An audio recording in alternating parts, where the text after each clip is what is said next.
In the system of equation, this has infinitely many solution. तो हमें lambda square plus mu square की value चाहिए।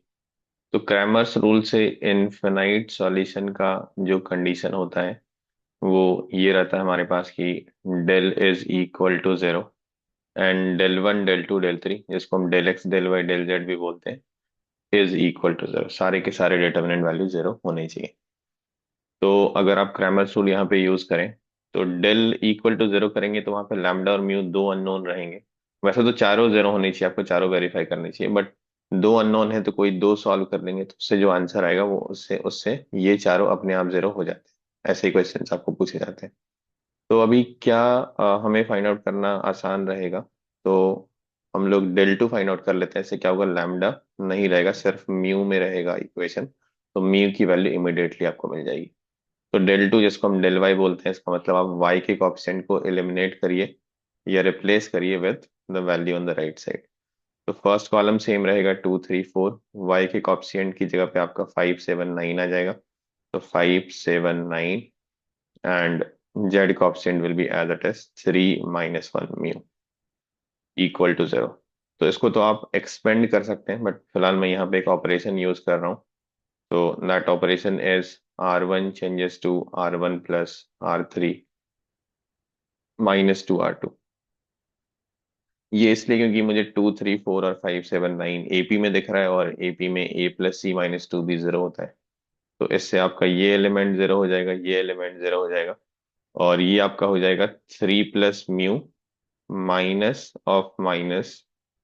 तो ये हो गया 3 + 2 5 + म्यू, और ये वैल्यू आपकी एज इट इज रहेगी 3 7 - 1 4 9 म्यू। तो जैसे ही आप एक्सपेंड करेंगे अलोंग द फर्स्ट रो, आपको मिलेगा 5 + mu is equal to zero. Basically multiplied by 27 - 28 रहेगा, बट आपको म्यू की वैल्यू यहाँ से मिलेगी। Mu is equal to -5। अब लैम्डा के लिए सिमिलरली आप डेल वन या डेल थ्री फाइंड आउट कर लीजिए। देखते हैं कौन फाइंड आउट करना बेटर रहेगा। तो आप डेल थ्री पे आ जाइए, उससे आपका म्यू वाला पार्ट एलिमिनेट हो जाएगा, लैम्डा की वैल्यू इमीडिएटली मिल जाएगी। तो del three which is del z is equal to 2 3 4। अभी आप जेड के कॉफिशिएंट को रिप्लेस करेंगे वैल्यू से। तो वाई की कॉफिशिएंट इस बार लिखेंगे आप λ 2 5, एंड राइट साइड की वैल्यू 5 7 9 यहाँ पे आ जाएगी। We can go with the same operation, या फिर आप किसी रो कॉलम के अलॉन्ग डायरेक्ट एक्सपेंड भी कर सकते हैं। फिलहाल मैं सेम ऑपरेशन यूज कर रहा हूँ, R1 changes into R1 + R3 -2 R2। तो ऐसा करने पे आपको क्या मिल जाएगा, अगेन आपको ये जीरो मिल जाएगा और ये जीरो मिल जाएगा, एंड दिस विल बी λ +5 - 4। तो λ +1 हो जाएगा।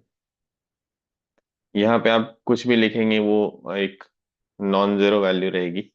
आप वेरीफाई कर सकते हैं, मतलब अगर आपने लिख दिया 3 2 7 4 5 9, तो जैसे ही आप along the first row expand करेंगे तो आपको मिलेगा -λ +1 मल्टीप्लाइड बाई 27 - 28। अगेन आपको ये -1 इक्वल टू जीरो मिल रहा है। तो लैम्डा की वैल्यू हो गई -1, and you need the lambda square plus mu square की वैल्यू। तो ये आपके पास हो जाएगी 25 + 1 26। इसका आंसर आ जाएगा आपके पास। 26 is present in option C. तो option C is the right answer for this question.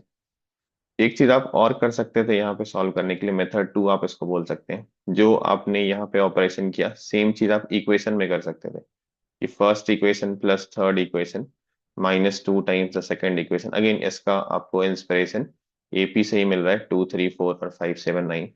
तो ऐसा करते ही आपका क्या हो जाएगा, एक्स वाला कॉफिशिएंट जीरो हो जाएगा, 0x, प्लस वाई का कॉफिशिएंट क्या हो जाएगा, λ +5 - 4, λ +1 टाइम्स वाई, और z का ऑप्शन क्या हो जाएगा आपके पास, μ +3 + 2। तो μ +5z, और राइट साइड में इक्वल टू जीरो। तो अगर इन्फिनिट सॉल्यूशन है तो इन्फिनिट वैल्यू ऑफ y और z इसको सेटिस्फाई करेंगे, and for that to happen इनकी coefficient of y z zero होनी चाहिए। तो λ -1 और μ-5 इस मेथड से भी आपका आ सकता है। बाकी क्रैमर्स रूल तो बेसिक अप्रोच है ही आपके पास, तो वहां से आंसर आपका सी आ गया।